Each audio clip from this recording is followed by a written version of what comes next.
I've been growing a lot of broccoli, cauliflower, and cabbage, right? So I have a bunch of seedlings and I need to start planting them outside. The only problem is, yeah, some of them look really nice and some of them look like this.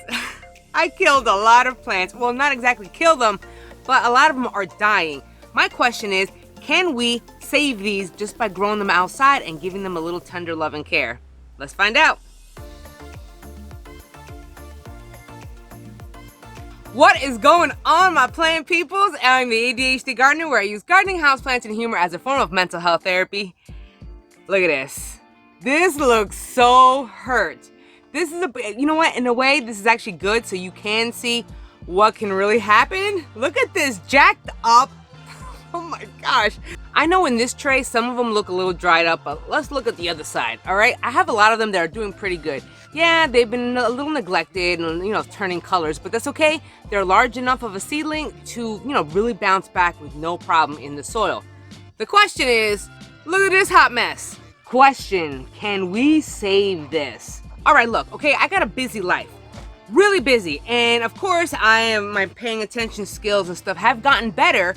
But now that I'm growing a lot more, I still find myself in the same problem, which is not paying attention to my plants, neglecting them, and then some of them are dying. That's okay. It's okay. It's all right, because remember, I'm always saying, hey, if they die, germinate some more. This is why we're always saying, when it comes to germinating seeds or planting a bunch of seedlings, always grow more than what you think is going to happen. All right, maybe not everybody can follow that rule, but if you have ADHD or you have paying attention problems or forgetting issues, or you just got a busy life, I would please suggest to grow extras, okay? So this is all right. If this does not work out, it's all good because I got extras. But let's see, out of this entire tray, what can we save? I want to know, can we save some of these things? Now, I did have another tray of some jacked up seedlings already. Like, some of them look really bad, and I'm going to show you guys what they look like. You're going to be encountering 3 main issues with your seedling trays and your seedlings if you do not pay attention, if you are not observant, and if you're not aware of what's going on around you.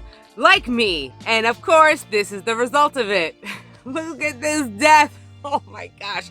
Depending on the problem that is going on in your seedling tray is what you're going to be seeing. For example, if your seedlings are looking crispied up and dried up and just dead looking, that is because you didn't water enough. And the whole thing just kind of dried up, and that's it. That's a wrap. You cannot use that no more.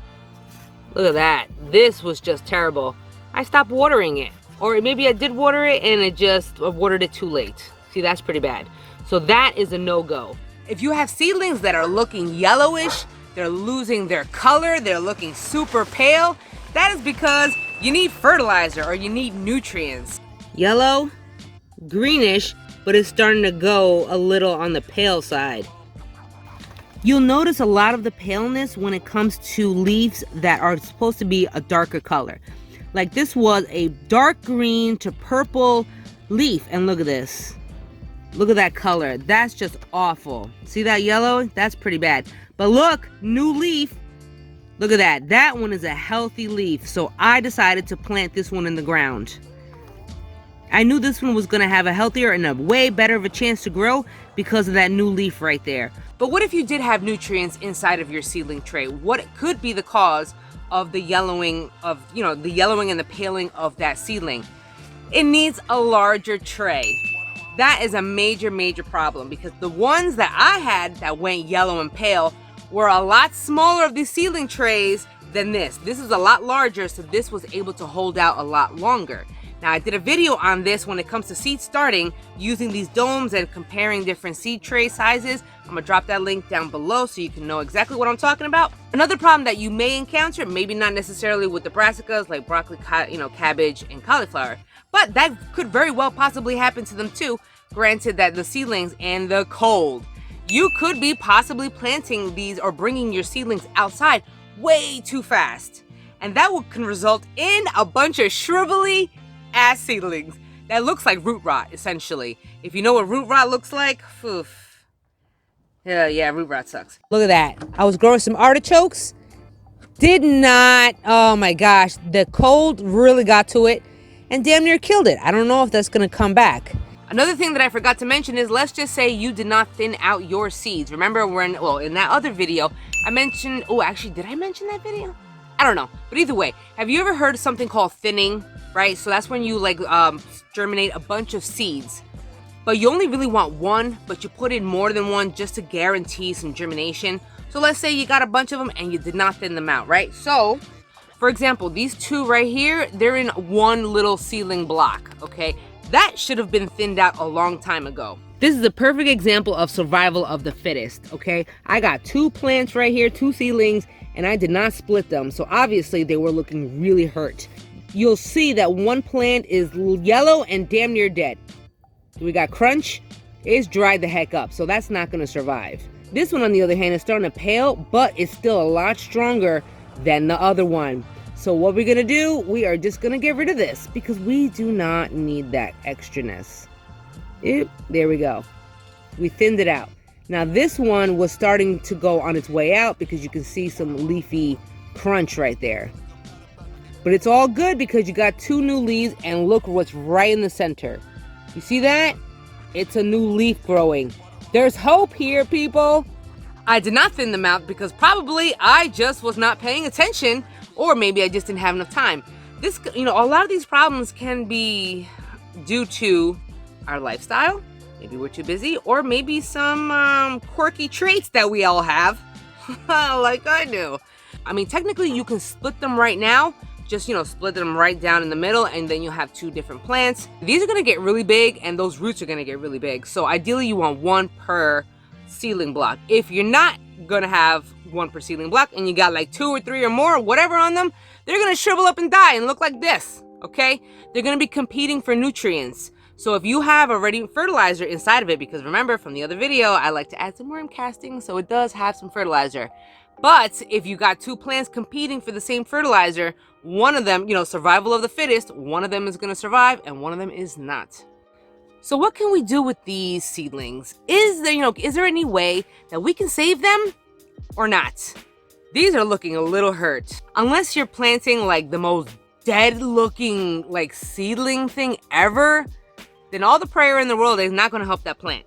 But if you have a seedling that, yes, is going really yellow or is going really pale, but you have that one tiny little leaf that's trying to poke through, save it. You can plant it up and that one will continue to grow. Here we go. I've already added my compost a few days ago. So now all I gotta do is dig a hole. Now, if you wanted to be, add extra, fertilizer, that is perfectly fine. That's exactly what I'm gonna do too. But here we go. I have some worm castings. I also have some granular fertilizer that I'm going to be using for other areas of my garden where it does not have a lot of compost. This area has compost, but not nearly enough like I want it to have. So this is where I'm either going to use worm castings or I'm going to be using the granular fertilizer. Sprinkle some of that in there.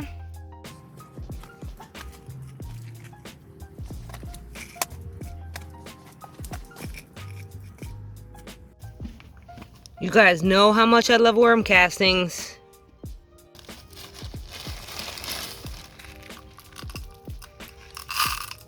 Check out this seedling that I'm going to be planting. Look at that. It's got a range of issues going on. We already have crispy death. That's done. We have paling of the leaves. Look at that. All right, it lost a lot of its purple and green, but we have new leaf. Okay, now this is the actual color that it's supposed to be, purple. So this one has some hope. All right, we put it in there.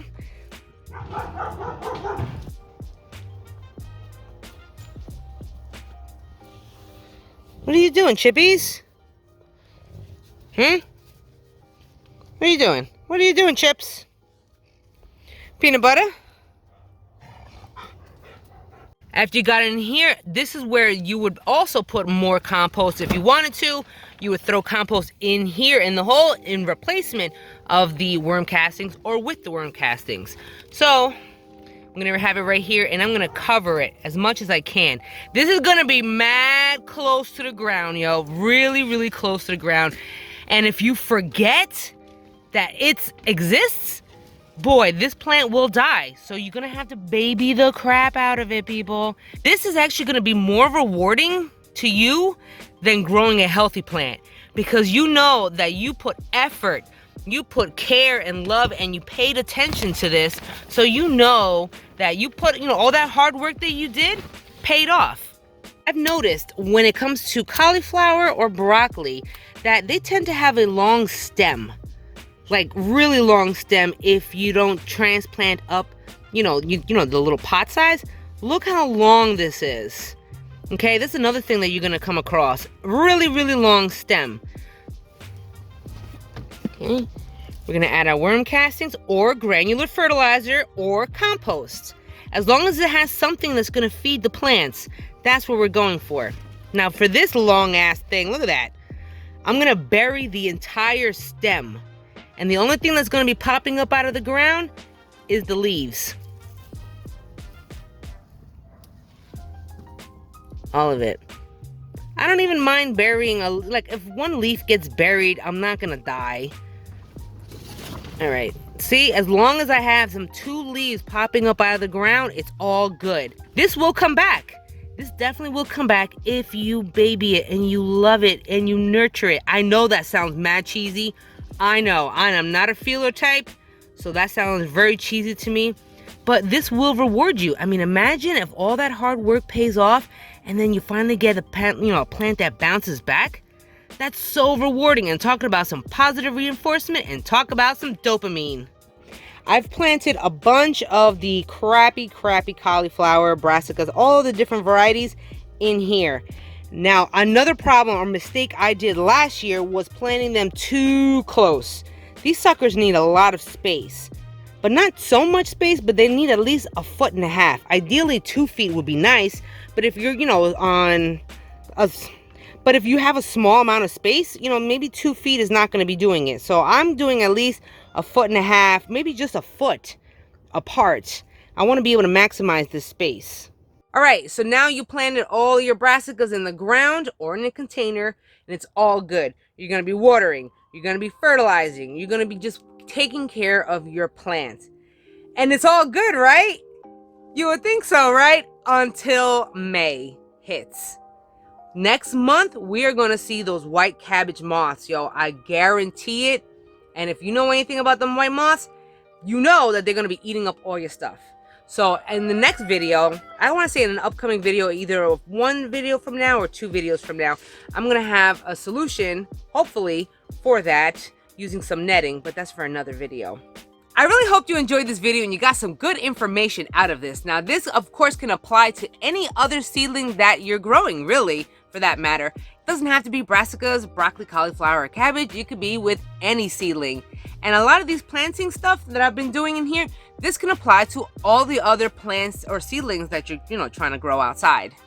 If you did enjoy this video and you want to show me some love, then don't forget to smash that like button. I really appreciate it. If you haven't already, don't forget to subscribe. And also don't forget about the notification bell, because without the bell, you won't know I'm dropping a video.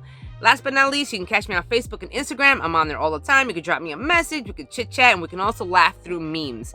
As usual, until the next episode, you guys, where you and me both are going to be growing our happiness 1 plant at a time, 1 day at a time. I'll check y'all later. Peace and love.